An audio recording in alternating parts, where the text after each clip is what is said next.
What is your piece of advice for somebody who's looking for a good school? What should they look out for in a good school? What is so special about CBSE and how does it have an edge over other syllabus? The Shri Ram Universal School, how do you plan to ensure that there is fine balance between the academic excellence and also the co-curricular activities in the school? Hi, welcome to Slate, your very own school search engine that helps you find the best schools for your kid based on various filters and parameters. Today, we have Ms. Shylaja Menon, who is the principal for the Shri Ram Universal School in North Bangalore. Let's speak to her and understand more about her journey and the usual concerns and questions that parents are likely to have while joining their kid in a CBSE school. Thank you so much, ma'am. Thank you so much for giving us your time. Ma'am, to begin with, parents will have a lot of apprehensions and questions while joining their kid. What is your piece of advice for somebody who's looking for a good school? What should they look out for in a good school? Yeah, it's very, very essential that parents raise umpteen number of questions to the school leader. Yeah, primarily the focus should revolve around holistic development in every child. And as parents today, are well exposed and well read. So they certainly understand a lot about curriculum, the pedagogy, and the approaches. So when they are at the school, inquiring for a seat, they should explore all the avenues and the focus areas of the school. And primarily the key differentiators, because as a parent, you always wish to offer your child the best. Are schools really facilitating learning? So that should be the key word for a parent. And identify the right school which facilitates that high quality of learning, which brings in turn, the holistic development for every child. Fantastic. And the other usual concern that a lot of parents have is what syllabus to choose. You have CBSE, you have IB, and not every parent is well versed with what is there in each of these syllabus. Since Sri Ram Universal School took up CBSE as their syllabus, what is so special about CBSE and how does it have an edge over other syllabus? Yeah, when we talk in terms of parents having that confusion to choose this stream of learning, it's one of the core area of focus for any educator. And largely in Shri Ram group of schools, we run several parents workshops.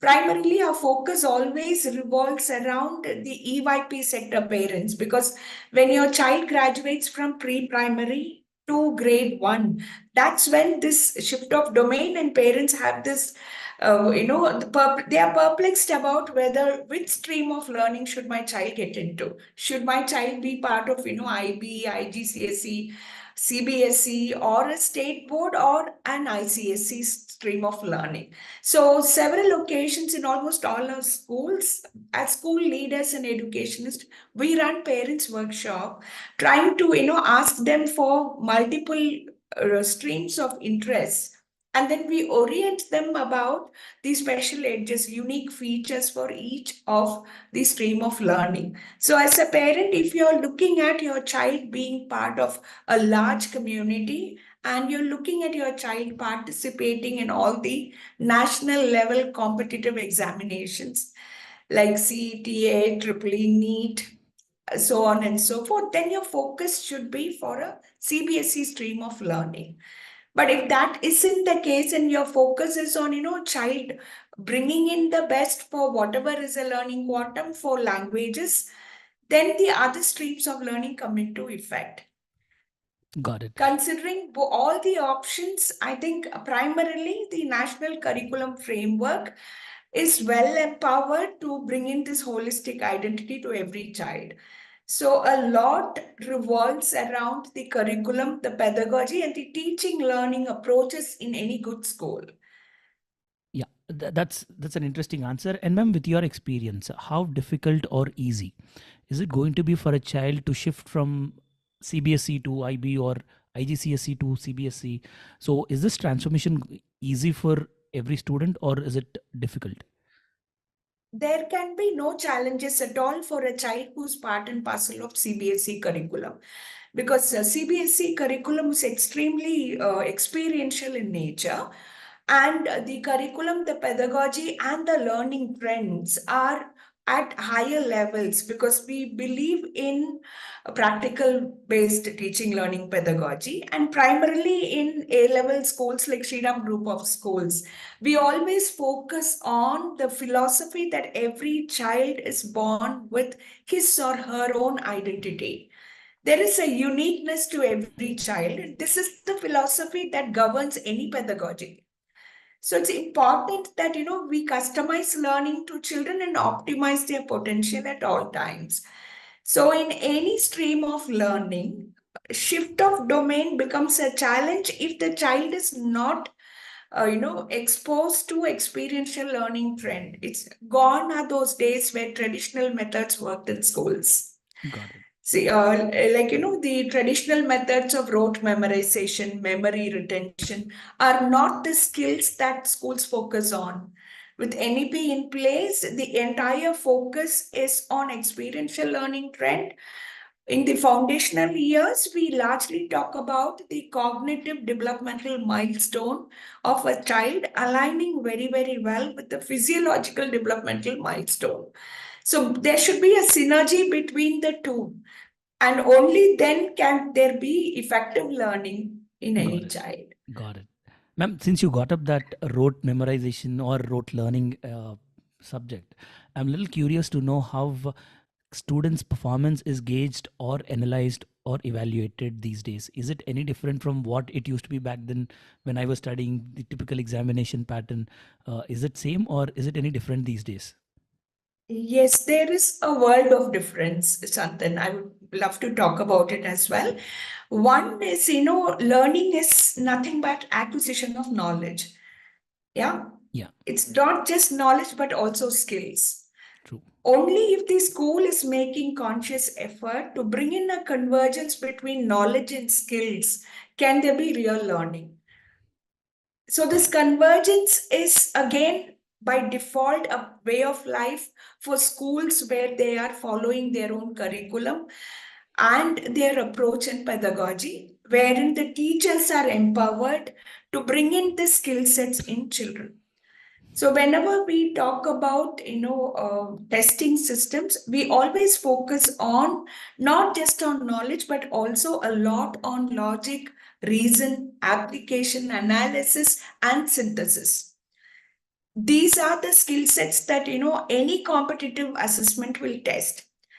And unless and until children are groomed for these skill sets in the foundational years, typically the formative years, outcome would be good if they have been exposed to the skill sets and there is a strategic planning and an approach in the curriculum of that school that children get empowered. And that's also another reason you see some schools excelling in terms of academic achievement or holistic development because they have their key differentiators in place. And like you rightly said, academic excellence or extracurricular activities. But for a lot of parents, it's no more or, it has to be and. So uh, at the Shri Ram Universal School, how do you plan to ensure that there is fine balance between the academic excellence and also the co-curricular activities in the school? Yeah, we very firmly believe in this unique identity in every child. So we always customize learning and skills to each of them. So when we talk in terms of holistic development besides academics, yeah, because when holistic development is a key focus area of a school like Shri Ram Universal School, the academic excellence falls into place by default. So we don't require to bring in a conscious effort to get children to be academically oriented. Our curriculum is well equipped and also it's experiential in nature. Besides this, children are exposed to multiple activities. Like, if I talk about their activities in the field relative activities, sports relative activities, we have an athletic track, which is Olympic size athletic track. We Fantastic. also have a skating rink, a swimming pool, a splash pool, a taekwondo area, then robotics lab, and tennis court, cricket pitch, and general play area, besides, an indoor auditorium and also a studio and language labs. besides the robotic labs. So with children, a typical day of a child in the Shri Ram Universal School will focus on the child striking a balance between the academic and holistic development, because every academic slot will be alternated with another activity. So when the child is back from, say, to cite an example from Cambridge English or English language class, and then gets into, the sport relative activity and goes back for a public speaking class, then the child is empowered already, synergized to reap optimum benefit in public speaking class. These are all essential skills, life skills for the child today, for anybody today. Got it. So I think there has to be a very conscious effort to strike a balance between the co-scholastic activities and the academic activities. And even the academic activities, gone are those days where, just structured, learning occurred. The facilitator has to optimize by using multiple pedagogical tools like visual, auditory, kinesthetic, and tactile approach to teaching learning pedagogy. And they should also be actively involved, and that creating that positive climate in a classroom, a cordial environment, engaging them productively, are all the key differentiators of any good school. No, I can't agree more with you in terms of the kind of climate that you want to create and how important it is. And ma'am, speaking about the admission cycle, which time of the year you think a parent should start looking for a school? And here at the Shri Ram Universal School, when should the parent approach you, and what is the admission cycle like?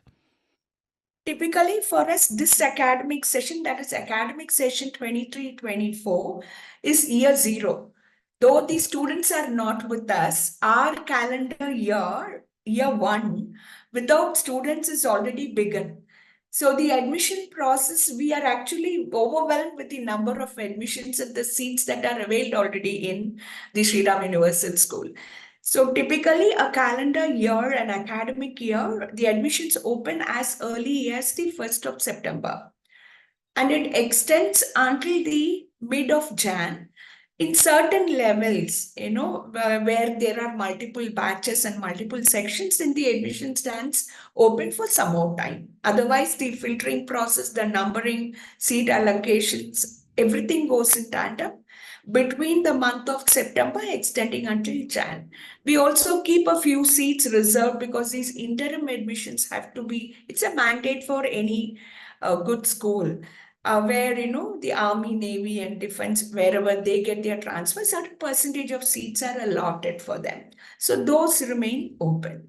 Got it. Then the sibling preferences are given, Yeah. where we really believe in parents' comfort levels, because if the younger child is also in the same school, then the holidays don't clash, the entire system for the family remains intact, so we give preferences on these.